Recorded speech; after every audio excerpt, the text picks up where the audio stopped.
മുതിർന്ന വ്യക്തികൾ തമ്മിലുള്ള പരസ്പര സമ്മതത്തോടെയുള്ള ബന്ധം തകരുമ്പോൾ പുരുഷനെതിരെ ബലാത്സംഗ കുറ്റം ചുമത്താനാവില്ലെന്ന് സുപ്രീം കോടതി.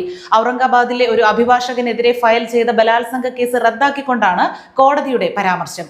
വിയോജിപ്പിലോ നിരാശയിലോ അവസാനിച്ചു എന്നതുകൊണ്ട് മാത്രം പരസ്പര സമ്മതത്തോടെയുള്ള ഒരു ബന്ധത്തിൽ സംഭവിച്ച ലൈംഗിക ബന്ധത്തെ ബലാത്സംഗമായി മാറ്റാൻ കഴിയില്ലെന്നും വിവാഹ വാഗ്ദാനം നൽകിയുള്ള ബലാത്സംഗ ആരോപണങ്ങൾക്ക് വ്യക്തമായ തെളിവുകൾ നൽകണമെന്നും ജസ്റ്റിസുമാരായ BV നാഗരത്ന, R മഹാദേവൻ എന്നിവരടങ്ങിയ ബെഞ്ച് പറഞ്ഞു. സമ്മതത്തോടെ രണ്ട് വ്യക്തികൾ തമ്മിലുള്ള ബന്ധം വേർപെടുത്തുന്നത് ക്രിമിനൽ നടപടികൾ ആരംഭിക്കുന്നതിലേക്ക് നയിക്കില്ല. പ്രാരംഭഘട്ടത്തിൽ പരസ്പര സമ്മതത്തോടെയുള്ള ബന്ധം ദാമ്പത്യ ബന്ധമായി മാറുന്നില്ലെങ്കിൽ അതിന് കുറ്റകൃത്യത്തിന്റെ നിറം നൽകാൻ കഴിയില്ലെന്നും ബെഞ്ച് വ്യക്തമാക്കി.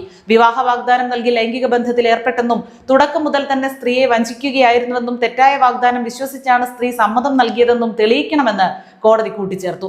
ബലാത്സംഗത്തിനും സമ്മതത്തോടെയുള്ള ലൈംഗിക ബന്ധത്തിനും ഇടയിൽ വ്യക്തമായ വ്യത്യാസമുണ്ട്. പ്രതി യഥാർത്ഥത്തിൽ ഇരയെ വിവാഹം കഴിക്കാൻ ആഗ്രഹിച്ചിരുന്നോ അതോ ലൈംഗിക തൃപ്തിക്ക് വേണ്ടി മാത്രം തെറ്റായ വാഗ്ദാനം നൽകിയിരുന്നോ എന്ന് കോടതി ശ്രദ്ധാപൂർവം പരിശോധിക്കേണ്ടതുണ്ടെന്നും ബെഞ്ച് പറഞ്ഞു. വിവാഹ വാഗ്ദാനം നൽകിയ അഭിഭാഷകൻ ഒരു സ്ത്രീയെ ആവർത്തിച്ച് ബലാത്സംഗം ചെയ്തതായാണ് FIR-ൽ പറയുന്നത്.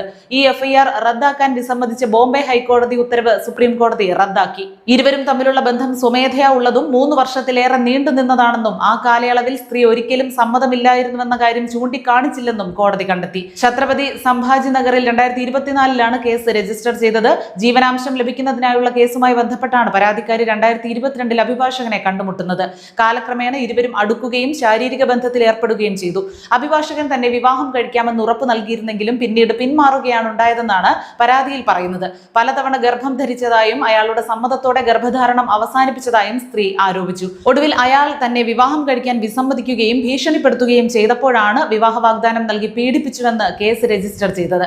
അഭിഭാഷകൻ വിചാരണ കോടതിയിൽ നിന്ന് മുൻകൂർ ജാമ്യം നേടുകയും പിന്നീട് ഭാരതീയ നാഗരിക് സുരക്ഷാ സംഹിതയുടെ സെക്ഷൻ 528 പ്രകാരം കേസ് റദ്ദാക്കാൻ ശ്രമിക്കുകയും ചെയ്തു. ഹൈക്കോടതി കേസ് റദ്ദാക്കാൻ വിസമ്മതിച്ചു. തുടർന്നാണ് അദ്ദേഹം സുപ്രീം കോടതിയെ സമീപിച്ചത്.